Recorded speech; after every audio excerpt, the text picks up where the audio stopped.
Hello students, कैसे हैं आप लोग।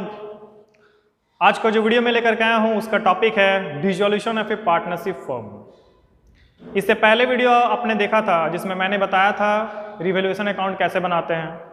ठीक है, रिवैल्यूएशन अकाउंट का क्वेश्चन मैंने करवाया। इस चैप्टर में हम लोगों को देखना है dissolution of A partnership firm क्या होती है। ठीक है, इससे पहले आपने चैप्टर पढ़ा था admission of A partner, retirement of A partner, death of A partner.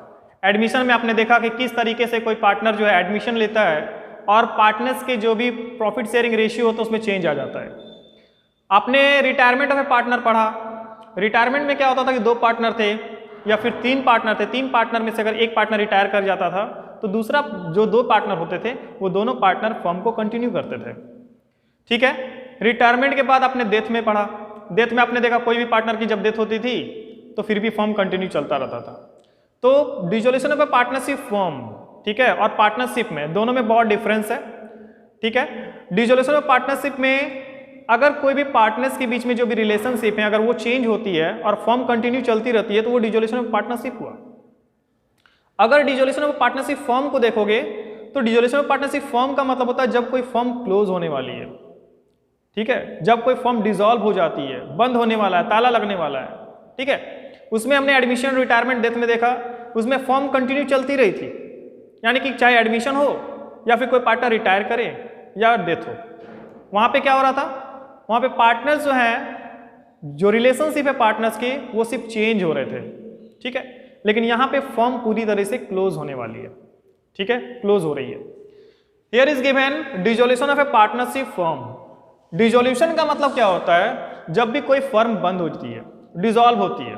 ठीक है, इसमें सारे पार्टनर्स क्या करेंगे, सारे एसेट्स को बेचेंगे। अगर कोई फर्म का लायबिलिटी है, उस एसेट्स को बेचने के बाद जो पैसा मिलेगा उस पैसे से क्या किया जाएगा, लायबिलिटी, आउटसाइड लायबिलिटीज को पे ऑफ किया जाएगा। ठीक है, यहां पे देखिए सबसे पहले लिखा हुआ है dissolution of partnership. Dissolution of partnership का मतलब, dissolution of partnership means change in relationship among the partners but the firm continues.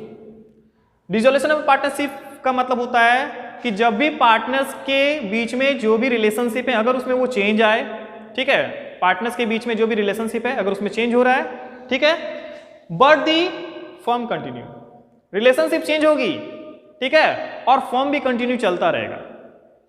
Next में कह रहा है dissolution of A partnership firm. Dissolution of A partnership firm का मतलब होता है जब कोई फर्म बंद होगी, यानी कि कोई फर्म डिसॉल्व होगा। ठीक है, इसमें फर्म बंद हो रही है। हम लोग जो चैप्टर पढ़ रहे हैं ये चैप्टर में हम लोग को ये पढ़ना है कि फर्म डिसॉल्व हो रही है, पूरी खत्म हो रही है। ठीक है, जितने जितने पार्टनर्स हैं सारे एसेट्स क्या करेंगे, जो भी पार्टनर्स एसेट्स को सारे को बेचेंगे। ठीक है, बेचने के बाद सारे लायबिलिटीज को पे ऑफ किया जाएगा। उसके लिए हम लोग यहाँ पे रिवैल्यूएशन अकाउंट बनाए, रियलाइजेशन अकाउंट बनाएंगे। सॉरी, गलती हो गया। तो यहाँ पे हम लोग को क्या बनाना है, रियलाइजेशन अकाउंट। जितने भी सारे एसेट्स होते हैं सारे को रियलाइज करना है, जो भी लायबिलिटीज है उसको पे ऑफ करना है। एडमिशन में आपने क्या किया, रिवैल्यूएशन अकाउंट बनाया। रिटायरमेंट में आपने क्या किया, रिवैल्यूएशन अकाउंट बनाया। डेथ में आपने क्या किया, रिवैल्यूएशन अकाउंट बनाया। रिवैल्यूएशन का मतलब फिर से वैल्यूएशन करना। आप वहां पे एसेट्स और लायबिलिटी को रिवैल्यू करते थे, लेकिन यहां पे क्या करना है, सारे एसेट्स को हम लोग बेचेंगे और जो भी लायबिलिटीज उसको हमको क्या करना है, पे ऑफ करना है। क्लियर। यहां पे देखिए dissolution of A partnership firm. Dissolution of A partnership firm means business of the firm is discontinue. यहां पे जो फर्म की जो बिजनेस है वो डिसकंटिन्यू हो जाएगी। इट मीन्स क्लोज होना है। यहां पे हमको कंपनी क्लोज हो रही है, फर्म क्लोज हो रही है, and the firm is wound up. Firm यहां पे क्या हो जाएगी, वुंड अप हो जाएगी, यानी कि डिसॉल्व होगी। ठीक है, on the dissolution of the firm the assets of the firm are sold. Dissolution of the firm में क्या करना है, सारे एसेट्स को आपको सोल्ड करना है। जो भी एसेट्स आप सोल्ड करोगे, ठीक है, उसके बाद क्या करोगे, and liabilities are paid off. Assets को सोल्ड करने के बाद आपको लायबिलिटीज पे ऑफ करना है। ठीक है, and out of the remaining amount the accounts of partners are settled. अगर आप लायबिलिटीज पे ऑफ कर देते हो, आपने क्या किया, एसेट्स को बेचा। एसेट्स को बेचने के बाद जो भी आपके पास फंड आया उस फंड से आप लायबिलिटीज, आउटसाइड लायबिलिटीज पे ऑफ कर दोगे। पे ऑफ करने के बाद अगर आपके पास कुछ अमाउंट बचता है तो पार्टनर्स क्या करते हैं, आपस में डिस्ट्रीब्यूट कर लेते हैं। अगर सपोज दैट आपके पास एसेट्स कम पड़ जाएगा, लायबिलिटीज अगर ज़्यादा होगा, तो जितने भी सारे पार्टनर्स होंगे अपने घर से वो फंड को लेकर के आएंगे, उस पैसे को लेकर के आएंगे जितना पे ऑफ करना है, और सब पार्टनर घर से पैसों को ला करके उस लायबिलिटीज को पे ऑफ करके खत्म करेगा। यहां पे देखिए लिखा हुआ डिसोल्यूशन ऑफ पार्टनरशिप, और यहां पे modes of dissolution of firm. ठीक है, पहले हम लोग इसको कर लेते हैं। डिसोल्यूशन ऑफ पार्टनरशिप का मतलब क्या होता है? Change in relationship of partners but the firm continues. Partnership के बीच में जो भी रिलेशनशिप है वो क्या हो जाएंगे? चेंज होंगे। ठीक है, चेंज हो जाता है यहाँ पे, but the business continue, business जो है कंटिन्यू चलता रहता है। नेक्स्ट में क्या है? Change in profit sharing ratio. अगर रिलेशनशिप चेंज होगा तो प्रॉफिट से रेशियो चेंजिंग होगा पार्टनर्स के बीच में। Admission of A partner, admission of A partner में भी क्या होता था? रिलेशनशिप चेंज होते थे। हम लोग क्या करते थे, मान लीजिए ए और बी पार्टनर है, 3:2 रेशियो दिया हुआ है, कोई नया पार्टनर एडमिट लेता था तो हम लोग कैलकुलेट करते थे, न्यू रेशियो कैलकुलेट करते थे। ठीक है, यहाँ पे रिलेशन चेंज होता था। Retirement and death of A partner, retirement and death of A partner में भी क्या होता था? कोई पार्टनर रिटायर किया, ठीक है, उसमें हम लोग देखे कैलकुलेशन करते थे हम लोग उसका रेशियो, उसमें भी चेंजिंग होता था। अगर कोई पार्टनर डेथ हो, कोई भी पार्टनर की अगर डेथ होती थी उसमें भी हम लोग यही देखते थे कि पार्टनर्स के बीच में रिलेशनशिप चेंज हो जाता था, किसी का कुछ रेशियो होता था, किसी का कुछ था। ठीक है, इस तरीके से है, हमने पहले के वीडियो में देखा था। अब यहाँ पे है modes of dissolution of firm.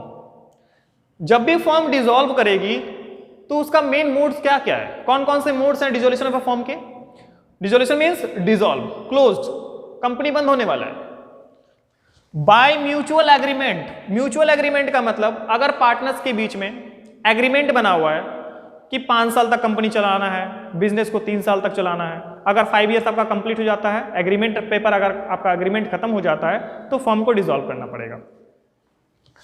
Compulsory dissolution, compulsory dissolution का मतलब होता है कि आपको फर्म को पूरी तरीके से डिसॉल्व करना है, बंद करना है। कब बंद करोगे? कंपल्सरी कह रहा है। अनलॉफुल, अनलॉफुल का मतलब अगर आप अकॉर्डिंग टू लॉ नहीं काम करते हो, अकॉर्डिंग टू लॉ अगर आप बिजनेस नहीं करते हो, अनलॉलीफुल करते हो बिजनेस, तो आपको फर्म को डिसॉल्व करना पड़ेगा। On happening of an event, sudden case में क्या हो सकता है? कोई भी पार्टनर डेथ कर जाएगा। ठीक है, अगर कोई पार्टनर डेथ कर जाता है, ये भी सडन हैपनिंग इवेंट हो गया।